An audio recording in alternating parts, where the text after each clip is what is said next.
প্রথমে যে ঘটনার দিকে চোখ রাখবো, ডক্টর হিমন্ত বিশ্ব শর্মার আসামের মুখ্যমন্ত্রী হিসেবে দ্বিতীয়বারের জন্য শপথ গ্রহণ অনুষ্ঠান। সময় 12ই মে 2026, স্থান গুয়াহাটির খানাপাড়ার ভেটেরিনারি কলেজ মাঠ।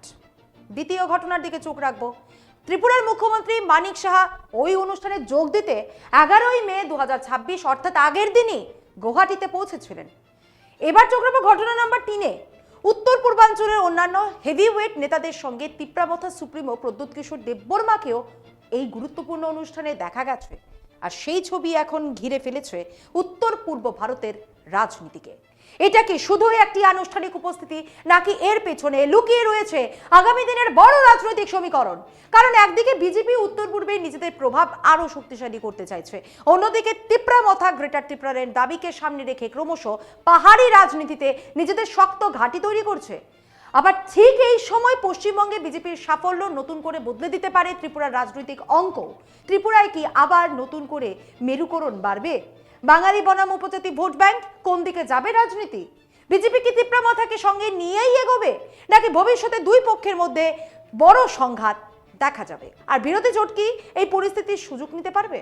এডিসি নির্বাচনে বিজেপির ধাক্কা, পাহাড়ে তিপ্রামথার উত্থান, সরকারি কর্মচারীদের অসন্তোষ, বেকারত্ব, ডিএ, চাকরির ইস্যু, সব মিলিয়ে ত্রিপুরার রাজনীতি এখন অত্যন্ত জটিল মোড়ে দাঁড়িয়ে। তার উপর পশ্চিমবঙ্গের রাজনৈতিক পরিবর্তনের প্রভাব কি ত্রিপুরার বাঙালি ভোটারদের মনেও পড়তে চলেছে?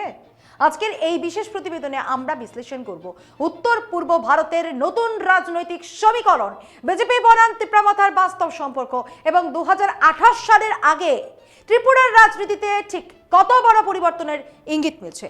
নমস্কার, আমি স্নেহা মুখার্জি, আর দৈনিক সংবাদ অনলাইনে আপনারা দেখছেন খবরের পেছনে খবর।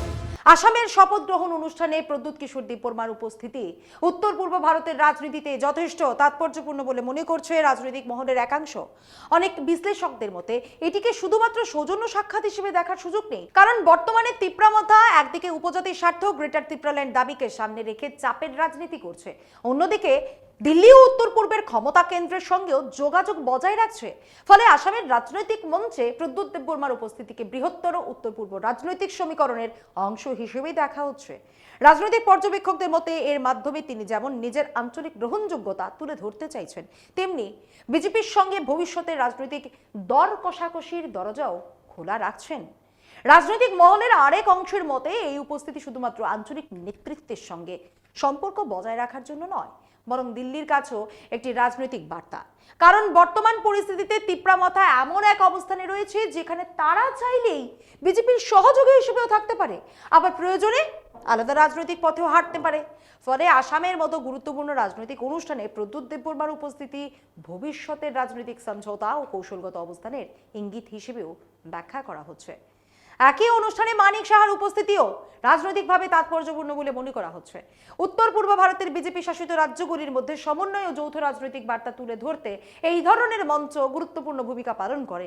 রাজনৈতিক মহলের মতে পশ্চিমবঙ্গে বিজেপির সাফল্যের পর উত্তর পূর্বে সংগঠনকে আরো আত্মবিশ্বাসী করে তোলার কৌশলের অংশ হিসেবেও এই উপস্থিতিকে দেখা হচ্ছে।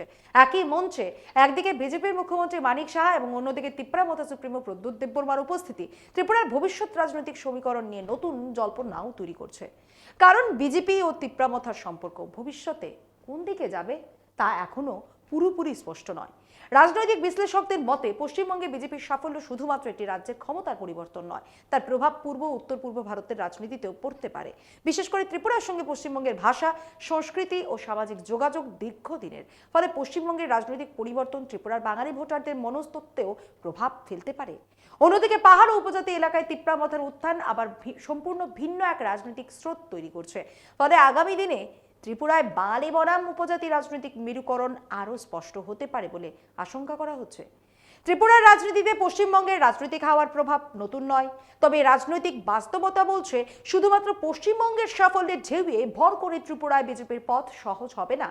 সীমান্ত রাজনীতি, এনআরসি, সিএএ ইস্যু, অনুপ্রবেশ, চোরাচালান এবং বাংলাদেশের রাজনৈতিক পরিস্থিতি, এই সমস্ত বিষয় ত্রিপুরা ও পশ্চিমবঙ্গ দুই রাজ্যের রাজনীতিতেই গুরুত্বপূর্ণ। ফলে পশ্চিমবঙ্গে বিজেপির উত্থান ত্রিপুরাতেও নতুন রাজনৈতিক মেরুকরণ তৈরি করতে পারে, বিশেষ করে হিন্দু বাঙালি ভোট ব্যাংকের ক্ষেত্রে। অন্যদিকে সাম্প্রতিক এডিসি নির্বাচনের ফল বিজেপির জন্য উদ্বেগ বাড়িয়েছে। উপজাতি অধ্যুষিত এলাকায় বিজেপির সাংগঠনিক দুর্বলতা স্পষ্ট হয়ে উঠেছে এবং তিপ্রামথা নিজেদের শক্ত অবস্থান প্রতিষ্ঠা করেছে। ত্রিপুরা বিধানসভার 60টির মধ্যে 20টি আসন উপজাতি সংরক্ষিত হওয়ায় এই অঞ্চলগুলিতে রাজনৈতিক ভারসাম্য ভবিষ্যৎ নির্বাচনে অত্যন্ত গুরুত্বপূর্ণ হয়ে উঠবে। ফলে বিজেপির কাছে তিপ্রামথার সঙ্গে সম্পর্ক বজায় রাখা অনেকটাই রাজনৈতিক বাধ্যবাধকতায় পরিণত হতে পারে। এদিকে রাজ্যের আভ্যন্তরীণ পরিস্থিতিও বিজেপির জন্য বড় চ্যালেঞ্জ হয়ে উঠছে। বেকারত্ব, সরকারি চাকরিতে নিয়োগের অভাব, গ্রামীণ উন্নয়নের গতি কমে যাওয়া, সরকারি কর্মচারীদের ডিএ ও পে কমিশন নিয়ে অসন্তোষ, এই সব বিষয় সাধারণ মানুষের মধ্যে ক্ষোভ তৈরি করছে। রাজনৈতিক পর্যবেক্ষকদের মধ্যে পশ্চিমবঙ্গের সরকারি কর্মচারীদের জন্য বিজেপি যদি প্রতিশ্রুত সুবিধাগুলি বাস্তবায়ন করে, তাহলে ত্রিপুরাতেও একই দাবি আরো জোরালো হবে। বিজেপির সংগঠনের ভেতরে অসন্তোষ বাড়ছে বলে অভিযোগ উঠেছে। 2018 সালের আগে যারা সংগঠন গড়ে তুলেছিলেন তাদের একাংশ এখন দলীয় কর্মকাণ্ড থেকে দূরে সরে গিয়েছেন। নিচুতলার কর্মীদের মধ্যেও অসন্তোষ বাড়ছে, যার প্রভাব নির্বাচনী ফলেও পড়তে পারে বলে মনে করা হচ্ছে।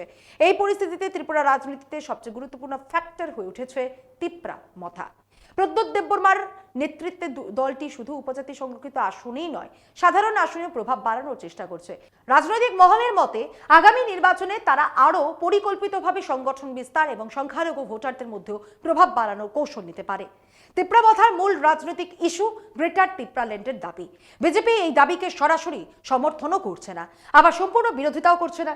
ফলে এই ইস্যুই আগামী দিনে বিজেপি তিপ্রামথা সম্পর্কের সবচেয়ে বড় রাজনৈতিক চাপের কারণ হতে পারে।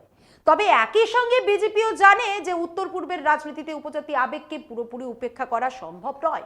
তাই ভবিষ্যতে সাংবিধানিক বা প্রশাসনিক কোনো বিশেষ প্যাকেজের মাধ্যমে এই দাবির চাপ কমানোর চেষ্টা হতে পারে বলেও জল্পনা রয়েছে। অন্যদিকে বিরোধী রাজনীতিতেও নতুন সমীকরণের সম্ভাবনা তৈরি হচ্ছে। কমিউনিস্ট পার্টি অফ ইন্ডিয়া এবং ইন্ডিয়ান ন্যাশনাল কংগ্রেস ভবিষ্যতেও জোটের পথে হাঁটতে পারে বলে রাজনৈতিক মহলে আলোচনা চলছে। যদি বিরোধী ভোট একজোট হয় এবং তিপ্রামথাও কৌশলগত অবস্থান নেয়, তাহলে আগামী নির্বাচনে বিজেপির সামনে কঠিন লড়াই তৈরি হতে পারে। তবে বিজেপির জন্য পরিস্থিতি পুরোপুরি নেতিবাচকও নয়। পশ্চিমবঙ্গে সাফল্যের পর সংগঠনে নতুন উদ্দীপনা এসেছে। শহরাঞ্চলে বিজেপির সংগঠন এখন তুলনামূলক শক্তিশালী। ফলে আগামী 1.5-2 বছরের মধ্যে যদি সরকার কর্মসংস্থান, উন্নয়ন আর সরকারি নিয়োগ এবং সাংগঠনিক অসন্তোষের মতো বিষয়গুলিকে কিছুটা নিয়ন্ত্রণে আনতে পারে, তাহলে বিজেপি আবারও শক্ত অবস্থানে ফিরতে পারে বলে মনে করছেন বিশ্লেষকরা। সব মিলিয়ে রাজনৈতিক পর্যবেক্ষকদের মতে পশ্চিমবঙ্গে বিজেপির সাফল্য ত্রিপুরা বিজেপির কাছে মানসিক শক্তি ও রাজনৈতিক বার্তা হিসেবে গুরুত্বপূর্ণ হলেও শুধুমাত্র সেই সাফল্যের উপর ভর করে 2028 সালের নির্বাচন জেতা সহজ হবে না। একদিকে তিপ্রামথার উত্থান, অন্যদিকে বিজেপির সাংগঠনিক দুর্বলতা ও অসন্তোষ, তার সঙ্গে বিরোধী জোটের সম্ভাবনা, সব মিলিয়ে ত্রিপুরার আগামী বিধানসভা নির্বাচন অত্যন্ত জটিল এবং বহুমুখী রাজনৈতিক লড়াই হতে চলেছে। এখন সবচেয়ে বড় প্রশ্ন, বিজেপি ও তিপ্রামথা ভবিষ্যতে সরাসরি প্রতিদ্বন্দ্বী হিসেবে মুখোমুখি হবে, নাকি রাজনৈতিক বাস্তবতার চাপে আবারও কোনো সমঝোতার পথে হাঁটবে? আসামের শপথ গ্রহণ অনুষ্ঠানে একই মঞ্চে মানিক শাহ ও প্রদ্যোৎ দেববর্মার উপস্থিতি সেই প্রশ্নকেই আরও প্রাসঙ্গিক করে তুলেছে। সব শেষে দর্শকদের জন্য 5টি মূল্যবান প্রশ্ন। আপনাদের মতে বিজেপি ও তিপ্রামথা ভবিষ্যতে একসঙ্গে চলবে, নাকি সরাসরি রাজনৈতিক সংঘাতে যাবে? পশ্চিমবঙ্গে বিজেপির সাফল্য কি ত্রিপুরার রাজনীতিতেও প্রভাব ফেলতে পারে? নাম্বার 3, গ্রেটার তিপ্রাল্যান্ড ইস্যু আগামী নির্বাচনে কতটা বড় ফ্যাক্টর হতে পারে বলে মনে করেন আপনি? নাম্বার 4, ত্রিপুরায় আগামী দিনে সবচেয়ে বড় ইস্যু কি হবে? চাকরি, উন্নয়ন, নাকি পরিচয় ভিত্তিক রাজনীতি? নাম্বার 5, 2028 সালের ত্রিপুরা বিধানসভা নির্বাচনে কোন দল সবচেয়ে শক্ত অবস্থানে থাকবে বলে আপনি মনে করছেন? আপনার মতামত কমেন্টে অবশ্যই জানান। আজ এই পর্যন্তই। এমন আরো বিষয় জানতে অবশ্যই চোখ রাখুন দৈনিক সংবাদ অনলাইনের পর্দায়। লাইক, কমেন্ট আর শেয়ার করুন। দেখতে থাকুন দৈনিক সংবাদ, শুধু নামই যথেষ্ট।